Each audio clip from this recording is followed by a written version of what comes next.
Good morning, students. So today I am going to take a topic, polar coordinates. So what are polar coordinates? Okay, so before that, first we should know what is a polar coordinate system. What is a polar coordinate system? So as you know that you all know that Cartesian coordinate system, right? So in Cartesian coordinate system, why Cartesian coordinate system is used? To locate a point P in a plane. To locate a point P in a plane. Suppose that if this is y-axis and this is x-axis, okay, and this is x-axis and this is the origin. This is the origin. Now suppose if a point is somewhere, it is here. So this is a point P. Okay, this is a point P. Now draw a line perpendicular to the x-axis from this point. Okay, like this. So we draw a line from the point P on x-axis such that the line is perpendicular to x-axis, and similarly draw a line from the point P perpendicular to the y-axis. Correct? So now let us this distance b. So let us call this as point as A and this as B. Now let this distance be x and let this distance be y. Okay. So now these are known as, the x and y are known as Cartesian coordinate system. So using these Cartesian coordinate system x and y, a position of a point P is located on the plane. For example, consider a point, say 2, 3. Consider a point 2, 3.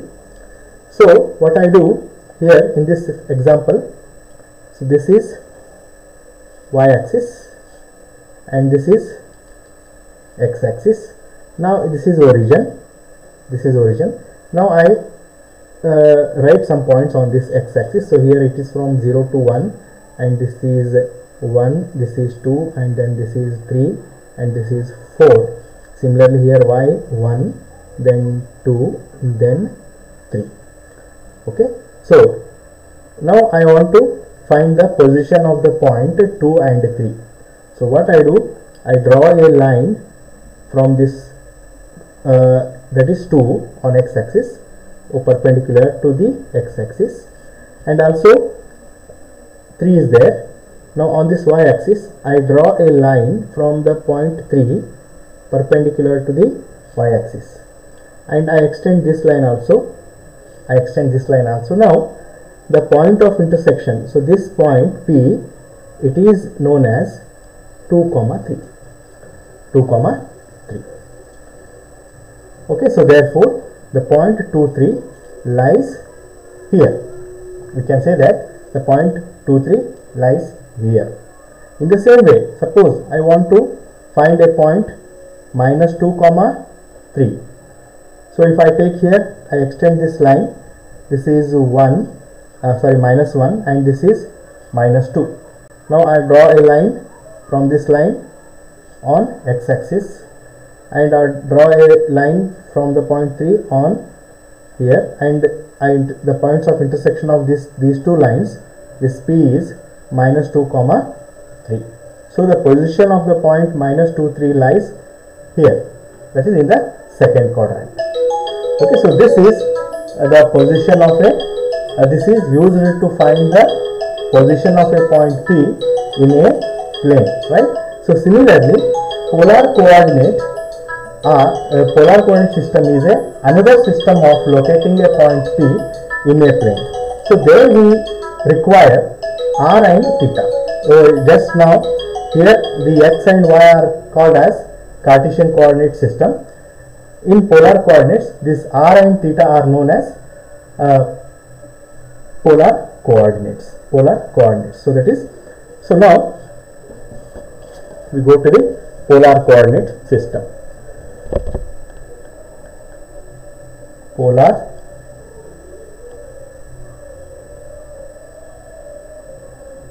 coordinate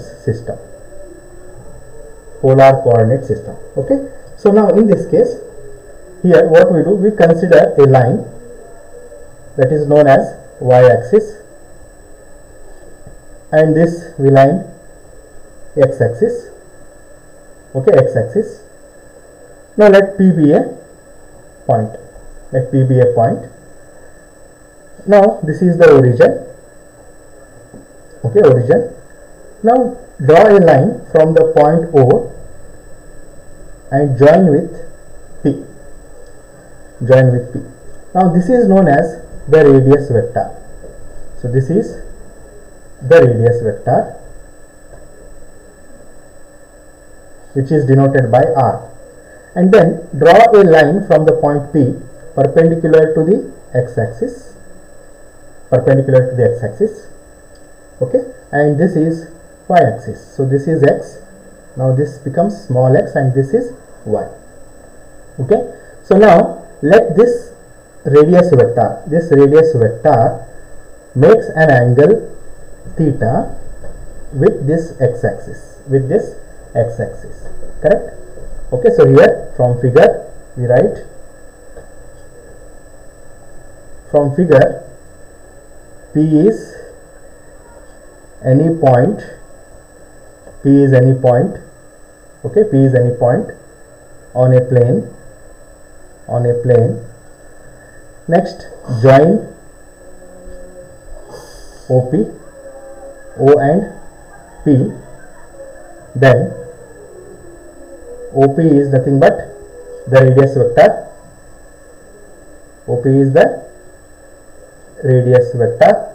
Then draw a line from the point P on the x-axis. Okay, on the x-axis. Then let OP makes an angle with x-axis, an angle theta with x-axis, makes an angle theta with x-axis, right? So here then the points r theta are called polar coordinates.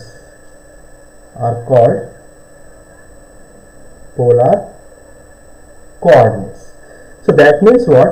The radius vector r and theta both will determine the position of a point P. That means actually where the point P lies. So this r and theta will determine where the point lies in a plane. Suppose that if you fix the radius vector and you vary the angle, then you will get a different position of a point P in a plane. Similarly, if you fix this theta and then you vary this radius vector, then also we will get a different position of a point P in a plane. So therefore we say that these two, r and theta, they are known as the polar coordinates, which are responsible for locating a point P in a plane. Okay, so now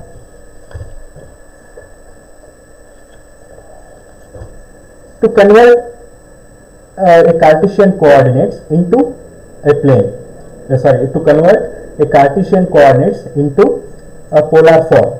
Okay, so what we use? So here let x and y be the Cartesian coordinates.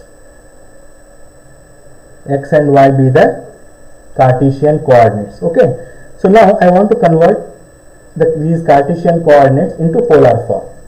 Then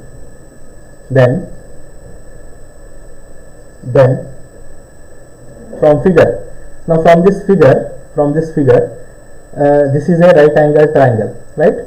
From this figure, this is a right angled triangle. So now call this, let this be A. From this figure, from the triangle, from this triangle OPA, okay? From triangle OPA, from triangle OPA, we have sin theta is equal to, sin theta is equal to, what is sin theta? From this triangle, sin theta is opposite by hypotenuse. So this is the opposite, this is the opposite, opposite means it is y, opposite divided by hypotenuse, that is r. So which implies on cross multiplication y is equal to r sin theta, y is equal to r sin theta. Okay, so similarly when you take cos theta, so actually what is cos theta? Cos theta is adjacent side by hypotenuse. Okay, cos theta is adjacent side by hypotenuse. Similarly from the figure, cos theta is equal to adjacent side, that is here adjacent side means this is the adjacent side and this is hypotenuse. So x by r. So cos theta is equal to x by r. So which implies on cross multiplication x is equal to r cos theta. So therefore to change from Cartesian to polar form, we use x is equal to r cos theta and y is equal to r sin theta. So x is equal to r cos theta and y is equal to r sin theta are used to convert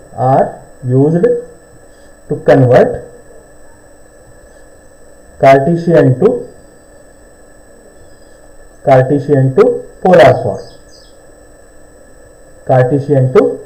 polar form. Now similarly, if you want to convert polar to Cartesian form, okay, now to convert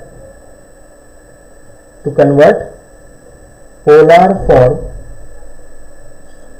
to Cartesian form, so we use r square is equal to x square plus y square, or simply r is equal to square root of x square plus y square, and theta is equal to tan inverse of y by x. Theta is equal to tan inverse of y by x. Okay, so this is all about polar coordinates. Then we go to polar curve.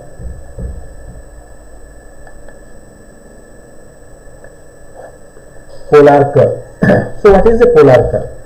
So polar curve means what? It is represented by in the form of r and theta. So a polar curve means it is always represented in the form of r and theta. Similarly, Cartesian curve means it is represented in the form of x and y. Okay, so in Cartesian form, the curve is represented by y is equal to f of x.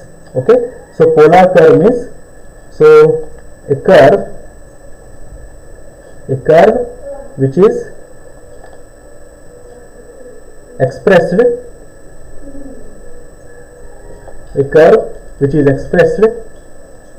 in terms of r and theta is known as polar curve.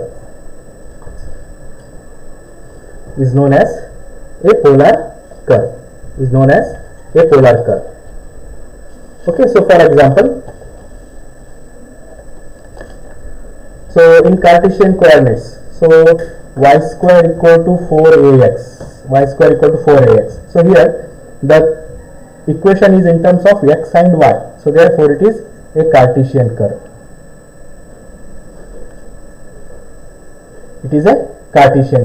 Similarly, x raised to 2 by 3 plus y raised to 2 by 3 is equal to a raised to 2 by 3.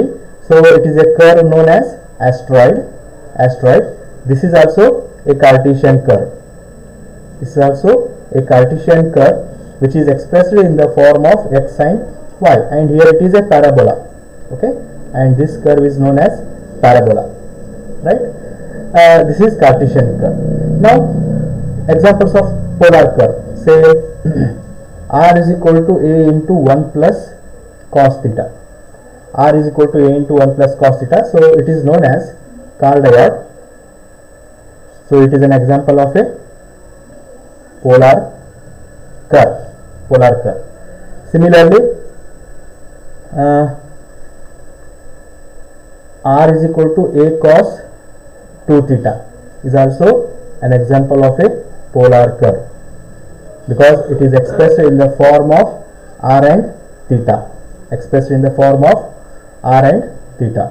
Okay, so similarly, L by R is equal to 1 plus e cos theta. It is also a polar curve. Which is expressed in terms of r and theta. Okay, so this is all about polar coordinates and polar curves. And in the next class, I derive the expression for angle between the radius vector and the tangent to a curve. So with this, I conclude this class. Thank you.